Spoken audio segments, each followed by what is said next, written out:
Bulan kelima itu masih bisa telepon. Masih. Bulan keenam udah nggak bisa. Iya sih.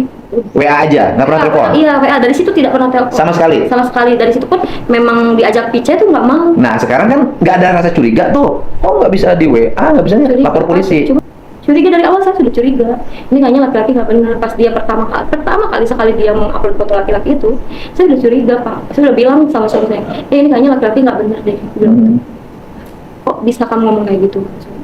Ya nggak tahu, feeling aja, nggak jelek aja gitu ke laki-laki ini tuh. Mau ke mama juga saya udah malu. Mama mungkin nggak ya kalau misalnya kita itu disekap? Saya udah bilang gitu ke mama. Sisi teknis operasional penanganan waktu itu, kenapa nggak lapor polisi itu aja? Kalau lapor itu kan tinggal gampang tuh, deteksi set, nyari ketemu itu. Ya kita kan saya juga berusaha, saya masuk ke lagi satu pun belum ada menggunakan jejak istilahnya. Gampang itu Pak, dengan teknologi sekarang itu gampang, ketahuan. Ya, siapa namanya? Taufik Hidayat, Pak. Taufik Hidayat. Kemarin berapa lama di sekap dulu? 1 tahun, bukan sekap Pak. Hah? 1 tahun setengah Pak. Tahun setengah ya. Oh iya. Lari kemana aja sini? Berapa hari ini? Ke Cimindi, Cimahi, Pak. Terus ke Tangerang, daerah sana Pak. Ya udah, berarti bertanggung jawab ya untuk proses semua tindakannya ya. Siap. Ada nyesal atau gimana? Nyesel banget Pak. Nyesal. Siap. Ya udah ya, oke ya. Pak. Siap. Atas nama warga Jawa Barat, atas nama kemanusiaan, atas nama penegakan hukum, atas nama Nurani, kami mengucapkan terima kasih dan penghargaan yang setinggi-tingginya kepada Bapak Kapolda Jabar dan seluruh jajaran Dirkrimum, Dirkrimsus, Dircyber, Dir PPA, semuanya yang sudah dengan cepat menangkap pelaku biadab Taufik Hidayat di Majalengka. Semoga Saudara Taufik Hidayat mendapat hukuman yang setimpal dengan perbuatannya yang melanggar batas-batas kemanusiaan. Saya ucapkan terima kasih. Sukses untuk jajaran Polda Jabar. Vita itu dulu pergi dari rumah. Bawa baju nggak? Bawa.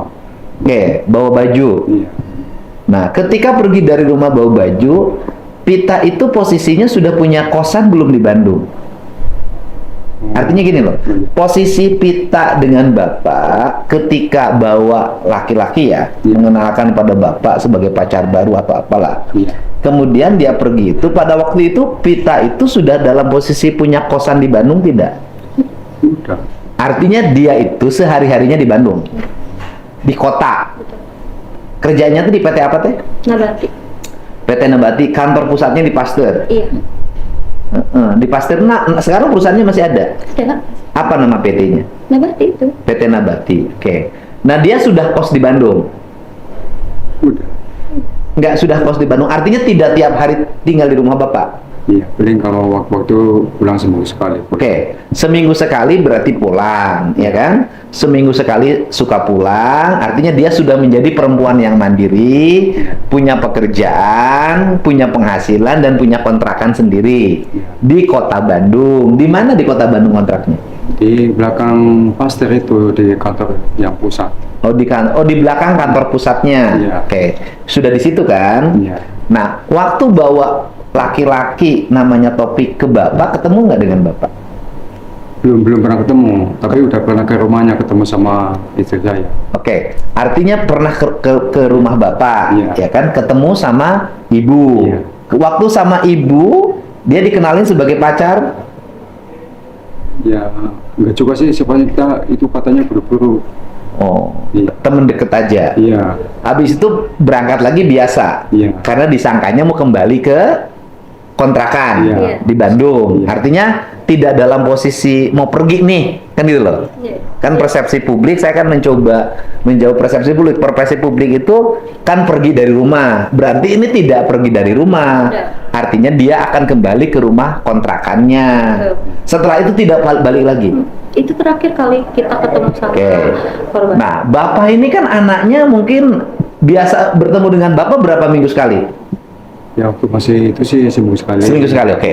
Kan dulu punya biasa seminggu sekali ketemu. Iya. Nah, sejak peristiwa itu tidak bertemu dong berbulan-bulan.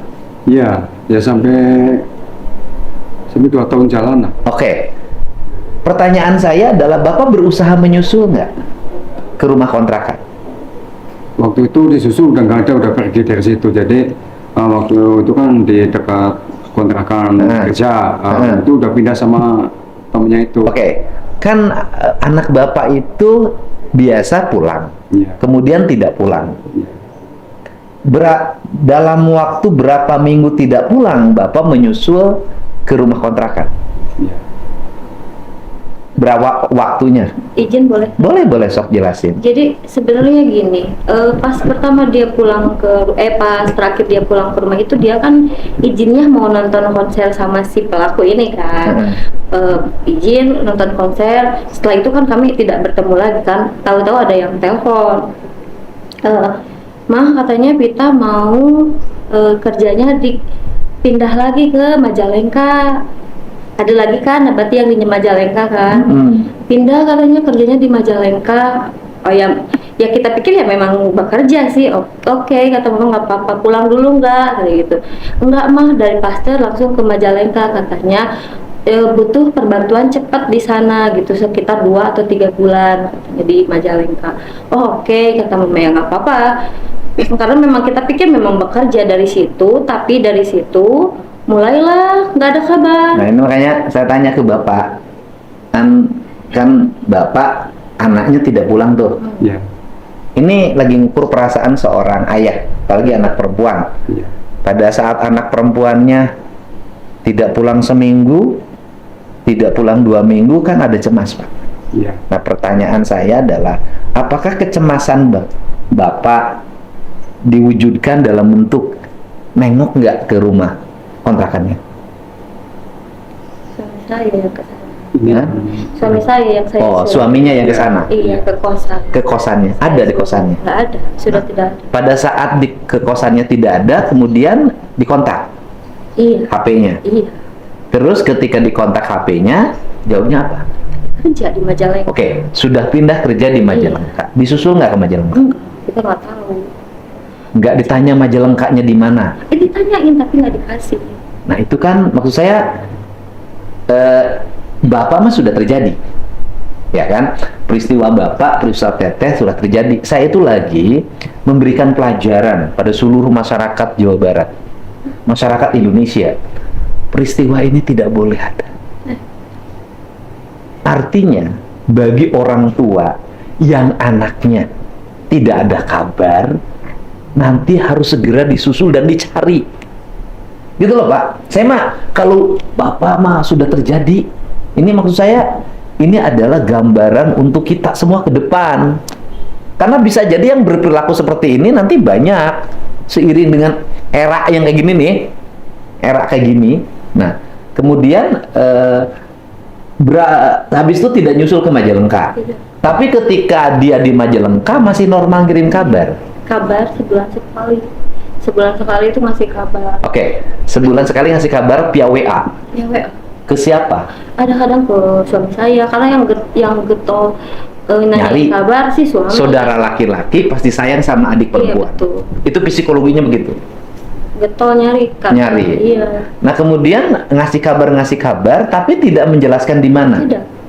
Ya kita pikir kan memang lagi bekerja. Tidak ada rasa curiga nggak?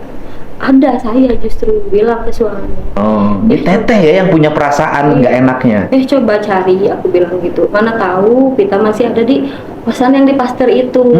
Mungkin dia masih di kosan, tapi dia nggak mau bilang ke kita. Tapi disusul lah ke kosan. Kok disusul? Itu sudah berapa bulan setelah Berarti hilang? 4 bulan. Udah lama ya. Iya, 4 bulan. 4 apa 5 bulan gitu. 4-5 bulan disusul. Iya. Tidak ada. Tidak ada, tapi barang-barangnya kan ada Oke. di kosan, cuman nggak ada bajunya aja. Kosannya belum pindah. Iya, sudah nggak ada pokoknya. Tapi barang-barangnya kata penjaga kosannya nggak dibawa, yang dibawa cuma baju aja. Kan kalau nggak dibawa berarti statusnya masih kos. Udah dipindahin, maksudnya si barang-barangnya udah Di situ. di gudang, Oh, di gudang. Emang nggak dibawa katanya, udah nggak kesini 5 bulan, tapi baju-bajunya nggak ada katanya. Cuman barang-barangnya ini yang ada. Telepon lah suami, langsung telepon ke Pita. Diangkat. Diangkat, Vitanya ada ngomong. ada Pak, tadi ke kosan. Oh nya, aya naon cenah gitu. Nya neangan we sugar teh aya di kosan. Kan geus ngomong cenah di Majalengka. Nah atuh barang-barangna teh dibawa si ate gitu. Berarti Vita waktu itu ketika telepon masih dalam keadaan sadar dong. Masih.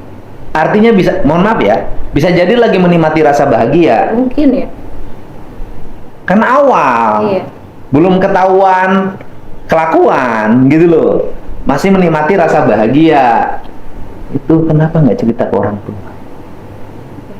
Saya mungkin Ya, terus kemudian setelah itu udah di ini lagi nggak komunikasi jalan? enggak, habis dari itu tuh Heeh. nggak ada lagi.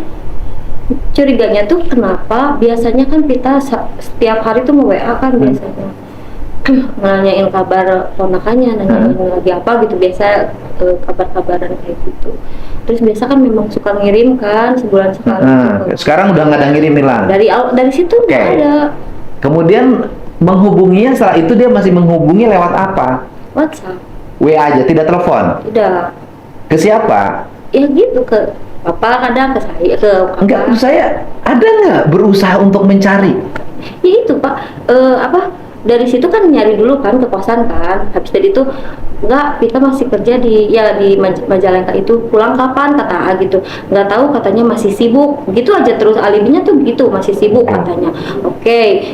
Kita kan pikir memang masih di sana kan. Sudah terus lama-lama terus kok masih ganjel ya gitu. Ya coba dicari aja ke nabatinya kata saya teh. Tanyain ke teman-temannya, bener nggak Pita dipindah ke Majalengka. Akhirnya ke pabrik. Akhirnya ke pabrik. Itu sudah berapa bulan setelah peristiwa? Nggak lama dari situ kok, nggak lama dari Ya 4 bulan 5 ada. bulan, 6 bulan lama. 6 bulan datang ke pabrik. Status di pabriknya masih kerja. Sudah tidak ternyata.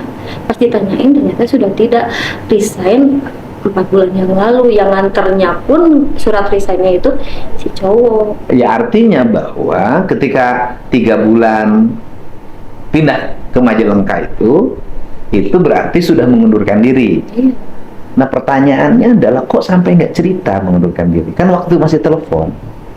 Berarti Vitanya ikut bohong berarti gitu loh. Iya gitu. Iya. Bisa terhipnotis, bisa tergoda, bujuk rayu. Oke. Nah kemudian sudah tahu kan Vita itu mengundurkan diri dari pabrik. Kemudian ngakunya, berarti kan sudah tahu bohong dong. Sudah. Setelah itu apa yang dilakukan oleh keluarga? Nyari, dari situ nyari Ke? di media sosial, saya viralin di IG. Saya bikin captionnya tuh hilang, adik kami hilang dibawa kabur.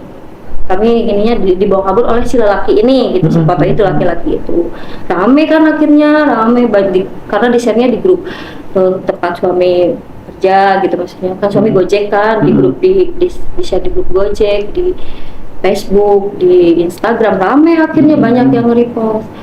Terus katanya kan si laki-laki ini tuh salah satu anggota Ormas. Ormas apa? Boleh Sebutin aja. PP katanya. Ada sebutin aja. Salah satu anggota PP. Kebetulan Kata siapa itu? katanya sih pas ngasihin surat resign itu pakai baju PP gitu. Oh. Ya. Terus suami ada temen kan yang sama anggota PP juga, ditanyain lah, mungkin di-share sama temennya, nyampe mungkin ke si pelaku. Akhirnya malamnya telepon lah, si korban ini nelpon ke suami, marah-marah. Bilang kalau dia tuh nggak hilang, dia nggak mau dicari katanya. Saya nggak hilang, saya bekerja gitu. Loh, kalau bekerja kenapa bilang ngebohong, kata suami saya. Kenapa kamu masih bilang kerja di Nabati, ternyata enggak. Saya kerja di Jakarta katanya gitu. Sekarang saya kerja di Jakarta, saya cuma nggak mau jadi beban pikiran orang tua aja. Saya udah nggak nyaman kerja di Nabati, dia bilang gitu. Loh, kenapa harus bohong, kata si Al, ngomong aja. Iya gitu, intinya dia nggak berbicara jujur. Artinya ketika ngomong saat itu dia dalam posisi ditekan atau memang dia juga dengan penuh kesadaran? Kurang tahu sih seperti itu. Nah, kemudian kan berarti udah lewat 6 bulan tuh. 7 bulan, 8 bulan masih dicari. Enggak, dari situ didiemin aja karena kita kan nyangkanya memang kerja di Jakarta kan. Dia bilangnya kerja di Kompas ya Pak. Kompas TV kan. Katanya Full. kerja di Kompas TV. Mm-mm. Bapak sampai nyari kok ke Kompas ke sana. Bapak ke Kompas TV? Ke mana Bapak waktu itu? Saya waktu itu ke adik saya ke situ. Dia bilang, Kang udahlah sini mah nggak bisa dicari, Jakarta mah seluas kayak yang di Bandung gitu ya. Ya udahlah saya pulanglah lagi ke Bandung. Nah kemudian nggak ketemu di Kompasnya. Enggak. Udah ketemu. Oke, lapor polisi nggak? Enggak. Karena pas saya bilang pulang ya tak, kalau enggak saya lapor polisi. So, coba aja kamu berani kalau lapor polisi, kata adik saya. Kalau kamu sampai lapor polisi, saya nggak akan pulang. Kan kalau lapor polisi kan jadi ketahuan di mana titik koordinatnya. Nah, kemudian Lebaran nggak balik kan? Enggak. Nah, itu Lebaran nggak balik gimana reaksi keluarga? Sedih Pak, sedih. Cuman mau gimana? Karena Nah, memang waktu Lebaran nggak balik, ada komunikasi waktu nggak Lebaran? ada. Akses ke dia itu susah sekali Pak. Semua kalau setiap kali dia sudah menelpon, enggak jarang menelpon, setiap kali dia sudah memberi kabar gitu WA, sudah habis itu nggak aktif. Entah diblokir atau nomornya tidak aktif. Ya kalau WA kan bisa jadi sudah bukan dia lagi yang bikin. Memang dari situ pun Pak, dari awal dia ini pun Gini. sudah tidak bisa. Terakhir pada bulan keberapa setelah pergi dari rumah masih bisa telepon? November kalau nggak salah, November 2024. Oke, Kalau nggak salah. berarti sudah hampir setahun. Belum, kan dia keluar dari rumah itu bulan Juni ya Pak. Juni 2024 Oke. keluar dari rumah, berarti masih bisa Masih pilgub itu. masih bisa nelpon itu pas Juli, Agustus, September, Oktober, November. November, iya. Ya, bulan kelima. Iya, Bulan kelima itu masih bisa telepon. masih. Bulan keenam udah nggak bisa. Iya sih. WA aja, nggak pernah WA, telepon. Iya, WA dari situ tidak pernah telepon. Sama sekali. Sama sekali. Dari situ pun memang diajak pice tuh nggak mau. Nah, sekarang kan nggak ada rasa curiga tuh. Oh, nggak bisa di WA, nggak bisa Curiga, lapor polisi. Cuman kaminya nggak tahu gitu harus ngapain. Curiga dari awal, saya sudah curiga. Ini kayaknya laki-laki nggak benar. Pas dia pertama kali sekali dia mengupload foto laki-laki itu, saya udah curiga Pak. Saya udah bilang sama suami saya, ini kayaknya laki-laki nggak benar deh. Aku bilang gitu.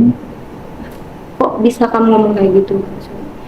Ya nggak tahu, feeling aja, nggak jelek aja gitu ke laki-laki ini tuh. Mau ke mama juga saya udah ngomong, mah mungkin nggak ya kalau misalnya Pita itu disekap. Saya udah bilang gitu ke mama. Iya teh, mama juga takut katanya gitu. Tapi ya namanya gimana ya Pak, nggak bisa, kita nggak ada kekuatan buat ngapain nih, kita harus ngapain tuh. Ya kenapa nggak tahu. lapor? Ya karena kan takut juga kan, takut karena ada ancaman. Ya silahkan saja kalau berani melapor. Yang bilang silahkan saya kan. Kita sendiri yang bilang. Ya, yang ancamnya siapa kalau gitu? Kalau kalimatnya silahkan aja kalau berani melapor kan berarti Tapi ancaman. kita nggak akan, tapi saya nggak akan pernah pulang selamanya gitu. Saya mungkin ditekan kali ya sama pelaku. Ya kan soalnya waktunya lama teh. Kan usaha bisa dilakukan, Iya. bisa diambil. Usianya berapa sekarang? Sekarang 29. Apalagi kan bapak sebagai orang tuanya kan waktu itu anak hilang perempuan loh, Iya. hilang anak perempuan. Kemudian itu betul-betul WA aja. Nah sebelum terakhir peristiwa ngirim WA, kan laki-lakinya ngirim WA anaknya dirawat. Iya. Nelpon, ada yang nelpon ke bapak. Nelpon ke bapak, laki-laki. Laki-laki Pak. Bilangnya apa nelpon ke bapak? Jadi katanya dia bilang kan, udah sekarang jangan mikir Pita. Ya doakanlah Pita yang terbaik. Pita sendiri katanya baik-baik saja. Main aja sama papa sama mama. Terus? Ya kita di bahasa udah nggak nyambung lagi. Dibilangnya kan waktu di rumah sakit. Ini waktu di rumah sakit. Oh, waktu di rumah Waktu sakit. pertama kali ada yang telepon dari rumah sakit gimana? Oh ya. Ah. Jadi saya habis sholat maghrib, saya di sholat maghrib lah ya. Dia bilang, halo, ini keluarga Yupita. Oh ya, Papa sekarang ke Hasan Sadikin ke IGD langsung aja. Soalnya Pita katanya kena kecelakaan. Jadi Bapak langsung aja ke sini ke IGD. Saya langsung dicekek. Sama dia juga dipantau, di mana Pak, gitu ya. Dikira condong di sini. Nah, saya udah nepi nih, udah sampai. Iya Bapak langsung aja masuk. Nah, yang boleh masuk kan katanya orang tuanya, nah katanya mau dioperasi. Nah, saya masuklah. Nah, masuk, saya ketemu anaknya, saya juga nggak kuat, nah, posisinya udah ya bisa kayak gitu ya Pak. Rambut timbal segala, nah ini juga kayak gembel lah. Ya mungkin sekian tahun kita disekap mungkin. Nah, saya pingsan, terus saya berdiri lagi, terus kata saya udah papa udah dulu lah. Jalannya hati-hati, ya saya pulang, saya telepon lagi, itu udah nggak nyambung lagi. Oke. Ya kalau saya sih melihat secara psikologi kelihatannya kan ketika sudah ribut, menganiaya segala macam, saya nggak tahu urusannya. Kemudian si laki-lakinya panik. Iya. Karena panik bingung. Karena bingung mau ngapain? Ya akhirnya mungkin disiksa di situ aja, udah dikasih makan, sudah nggak diurus lagi. Mungkin bisa jadi nggak mandi, Iya, iya emang. nggak apa, jadi sudah kayak gembel kan. Iya. Kayak gembel, dia bingung kan, dibawa keluar dia takut, ya dia ketakutan. Gitu. Mungkin ketika ini ya udah antri rumah sakit, mungkin ya udah ada yang ngurus, aku pergi, bisa jadi begitu. Ya mungkin ya kayak gitulah mungkin. Cuman ya itu tadi dari sisi teknis operasional penanganan waktu itu, kenapa nggak lapor polisi, itu aja. Kalau lapor itu kan tinggal gampang tuh, kedeteksi set, nyari ketemu itu. Ya itu tanya kan, saya juga udah usaha, saya masuk lagi, satu pun itu nggak ada menggunakan jejak istilahnya. Gampang itu Pak, dengan teknologi sekarang itu gampang, ketahuan. Ya cuman, ya karena nggak lapor itu Pak, Iya. karena nggak lapor itu. Nah kalau sekarang kan, ya sudahlah, karena ini sudah terjadi, ini kan pembelajaran bagi seluruh orang tua di Jawa Barat. Pokoknya anak kalau dibawa laki-laki nggak boleh. Gitu. Dengerin semua kan aturannya begitu. Kalau belum nikah resmi ya bawa pergi nggak boleh. Harus nggak boleh aja. Apakah ada seluruh warga Jawa Barat punya anak perempuan, kalau ada anak laki-laki mau ngajak pergi, jangan dikasih, di rumah aja tungguin. Udah. Ini kadang-kadang anak perempuannya juga kalau udah jatuh cinta begitu. Iya. Dilupakan orang tua. Iya, lupa gitu loh. Nah, tapi kalau yang rumah sakit segala macam udah selesai kan? Yang tahap pertama tadi sudah diberesin. Oh iya. Udah sekian puluh, 51 udah diberesin. Nanti tahap berikutnya terus. Sekarang udah di rumah, masih di rumah sakit? Masih di rumah sakit. Rumah sakit. Iya. Yakin. Gitu. Nanti kalau sudah sembuh, saya juga bantu untuk kehidupan kedepannya. Gitu. Yang paling utama adalah itu. Yang paling utama harus ketemu pelakunya. Tapi saya nggak akan lama, pasti ketemu. Teman-teman PP-nya sekarang banyak yang bantu nggak? Saya enggak. Kan itu ada punya teman PP, Suami saya. Yang punya teman anggota. Nanti saya juga akan koordinasi dengan Ketua PP Jawa Barat, Kang Dian, untuk sama-sama siapa tahu punya jaringan, mengetahui kan biasanya orang sesama temennya nih, ini mengetahui, oh ini mah suka kesini larinya, suka di sini ngumpetnya, ya kita cari gitu loh, kita cari. Bapak ada yang disampaikan Pak? Cekap ya, gitu. Nanti juga saya mau ketemu sama keluarga ininya, keluarga dari siapa namanya, Taufik, bapaknya saya mau ketemu. Siapa tahu itu mempercepat kembali ditemukan, gitu loh. Ya punya bapak maunya apa cantik, pakai kerudung kan dulu? Iya. Pakai kerudung, saya lihat fotonya pakai kerudung dulu sama. Itu perempuan tuh kalau kadang-kadang kalau udah jatuh cinta nggak pakai otak. Iya. Saya juga nggak tahu itu. Iya Pak, perempuan itu kalau udah jatuh cinta kadang nggak pakai otak. Udah saya mati-mati lah, di istilahnya anak mas lah perempuan. Tapi bedanya ya itu jatuh cinta mungkin jadi lupa segalanya. Iya, nggak pakai otak kalau udah jatuh cinta kadang-kadang. Orang tua sepadan. Nah itu. Padahal saya udah dikasih tahu ini makan capek lada istilahnya. Udah pokoknya aku mau jangan banyak pikiran lah. Kita Awalnya ya, Iya. waktu itu yakin betul sih ya. Iya, pokoknya kita mau Udah baik-baik aja. udah dewasa lah ya. Nah sekarang kan banyak yang speak up katanya, pernah juga jadi korbannya ini. Iya. Ibu dapat cerita Iya, tuh kemarin lihat dari Instagram. Apa di Instagram ceritanya? Ada mantan pacarnya juga nge-WA ke saya. Oh, orang mana? Orang Ciparai. Ciparai Bandung. Iya. Terus? Tapi katanya memang agak temperamen, tapi ke dia nggak pernah mukul, cuman memang agak kasar katanya. Barang-barang semua habis sama dia. Dipecah-pecahin. Oh, bilang kayak gitu. Ya ini kan karena waktu itu masih jaga jarak. Iya. Ya kan, kalau itu kan jaga jarak nih pacarannya nih. Kalau ini kan sudah serumah. Iya. Iya. Iya, betul. Udah sekamar. Nah, dia berkuasa. Iya. Kan pasti awalnya bertengkar. Awalnya bertengkar, disiksa. Kalau yang ininya kapan itu peristiwanya katanya? Kalau Saya belum berani. belum berani. Ya? Belum berani. Nah. Di saya kemarin nggak berani teh. Begitu lihat bu ini ya mundur saya. Gitu kan. Itu katanya sih udah lama sih. Kalau kata anak saya juga ini dari apa? Udah lama Pak. Itu mah katanya saya pertama pakai helm, terus pakai tongkat, terus dipukulin kepalanya, terus pertama itu matanya Pak yang diarah, jadi nggak bisa kemana-mana gitu. Yang dihajar. Iya, matanya dulu. Nah, soal itu teh otomatis kan kita nggak bisa kemana-mana lah. Karena katanya kalau lagi disiksa, langsung diantem lagi, suruh diem itu, nggak boleh ada suara keluar katanya. Gitu, semua. Tetangganya nggak ada yang tahu. Nggak ada yang tahu tuh. Nah, ini juga pelajaran penting bagi para kepala kelurahan, ketua RT, ketua RW. Kan nih orang datang ke kos, Ya. ke kontrakan. Kan dua-duanya harusnya KTP-nya diperiksa. Kalau bukan pasangan suami istri berarti rumahnya beda. Nggak ada surat nikah, jangan diizinin.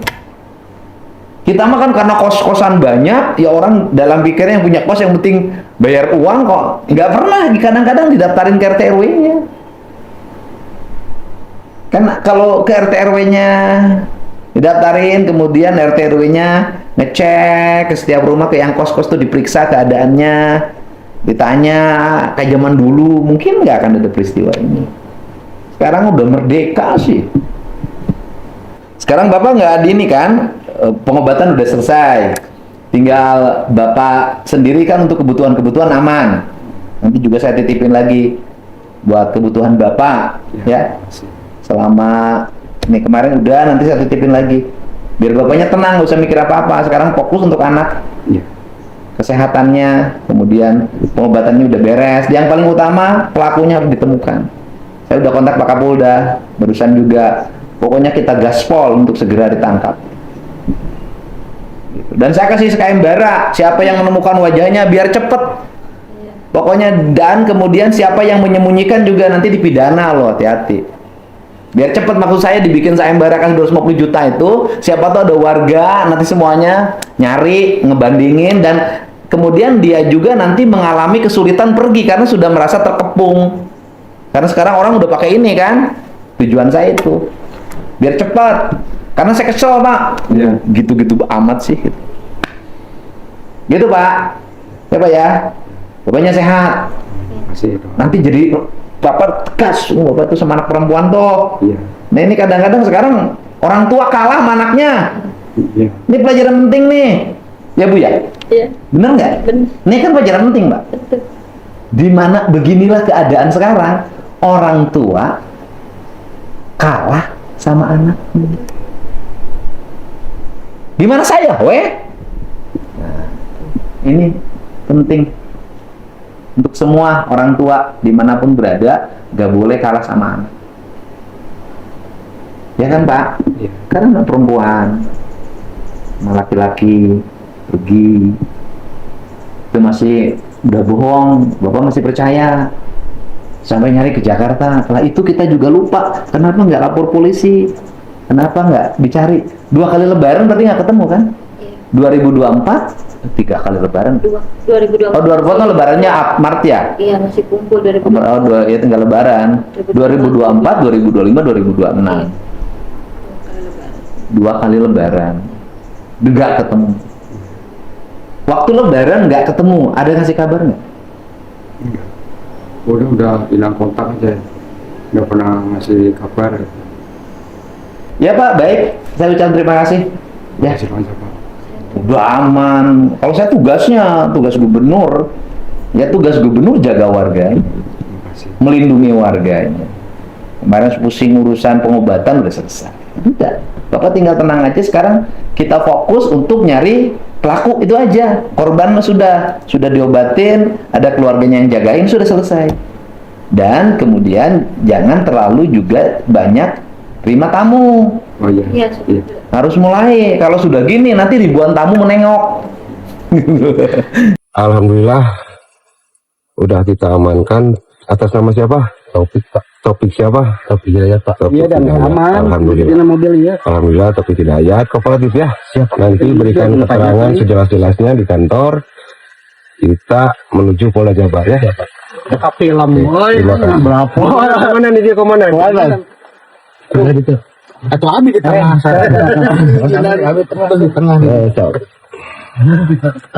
Komandan deh, komandan ini habis. Ya, nah alhamdulillah berkat Komandan Hendy, Katim Resmo Briangan Polda Jabar sudah mengamankan atas nama siapa? Taufik Pak. Taufik siapa? Taufik Hidayat ya.